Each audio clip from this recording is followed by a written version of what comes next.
27 సంవత్సరాల నుంచి ఉమ్మడి రాష్ట్రంలో కానీ ప్రత్యేక తెలంగాణ రాష్ట్రంలో కానీ ఏబిసిడి వర్గీకరణ మీద మాదిగ ఉపకులాల యువకులు పోరాటాలు చేయడం జరిగింది.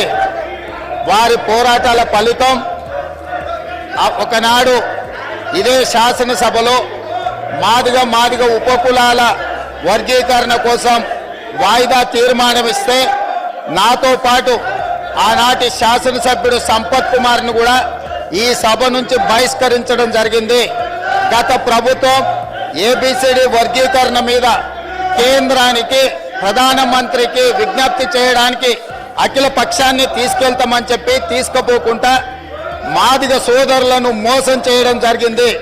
కానీ డిసెంబర్ 3, 2023 నాడు ప్రజాప్రభుత్వం బాధ్యత తీసుకున్న తర్వాత తక్షణమే మా ఉప ముఖ్యమంత్రి గారి సూచన మేరకు మాజీ ఉప ముఖ్యమంత్రి ప్రస్తుత మంత్రి దామోదర్ రాజనరసింహ గారి నేతృత్వంలో మా శాసనసభ్యులందరినీ అడ్వకేట్ జనరల్ని ఢిల్లీకి సుప్రీంకోర్టుకు పంపించి న్యాయ కోవిధులతో చర్చించి సుప్రీంకోర్టులో బలమైన వాదనను తెలంగాణ రాష్ట్ర ప్రభుత్వం కాంగ్రెస్ ప్రభుత్వం వినిపించడంతో ఈనాడు సుప్రీంకోర్టు మాదిగ ఉపకులాల వర్గీకరణకు అనుకూలమైన తీర్పునివ్వడం జరిగింది.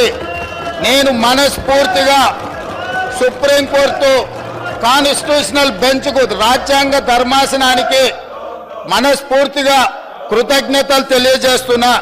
7 మంది జడ్జిలలో 6 మంది జడ్జిలు రాష్ట్రాలకు ఏబిసిడి వర్గీకరణ చెయ్యడానికి అనుమతి ఇచ్చింది. తెలంగాణ రాష్ట్ర ప్రభుత్వం తరఫున నేను స్పష్టమైన ప్రకటన చేస్తున్నా, దేశంలోనే అందరికంటే ముందు బాగానే నిలబడి తెలంగాణ రాష్ట్ర ప్రభుత్వం ఏబిసిడి వర్గీకరణ అమలు చేసే బాధ్యత మా మిత్రులు మా మంత్రివర్గ సహచరులు మేమందరం తీసుకుంటాం. అవసరమైతే ఇప్పుడు ఇచ్చిన ఉద్యోగ నోటిఫికేషన్లలో కూడా వర్గీకరణను అమలు చేయడానికి అవసరమైతే ఆర్డినెన్స్ తీసుకొచ్చి మాదిగ సోదరులకు న్యాయం చేసే బాధ్యత మేము తీసుకుంటాము.